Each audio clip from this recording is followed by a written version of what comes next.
কক্সবাজারের টেকনাফে পৃথক দুটি মাদক বিরোধী অভিযান চালিয়ে 25,000 পিস ইয়াবাসহ 4 মাদক কারবারিকে আটক করেছে বাংলাদেশ কোস্টগার্ড।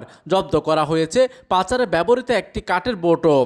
গত বুধবার রাত 10টার দিকে গোপন সংবাদের ভিত্তিতে নাফ নদীর নোয়াপাড়া এলাকায় অভিযান চালিয়ে শাহপরী দ্বীপ কোস্টগার্ড আউটপোস্ট মিয়ানমার সীমান্ত থেকে বাংলাদেশে প্রবেশের সময় একটি সন্দেহভাজন কাঠের বোটে তল্লাশি চালিয়ে প্রায় 1 কোটি টাকার মূল্য 20,000 পিস ইয়াবাসহ 3 পাচারকারীকে আটক করা হয়।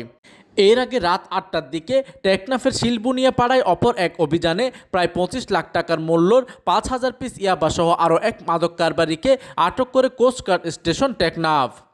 এইদিকে কোস্টগার্ডের মিডিয়া কর্মকর্তা গণমাধ্যমকে জানান, জব্দ করা ইয়াবা বোট ও আটক ব্যক্তিদের বিরুদ্ধে আইনানুগ ব্যবস্থা গ্রহণ করা হয়েছে। প্রতিনিধির তথ্য ও পাঠানো চিত্রে ডেস্ক নিউজ, দিগন্তের বার্তা 24, টেকনাফ।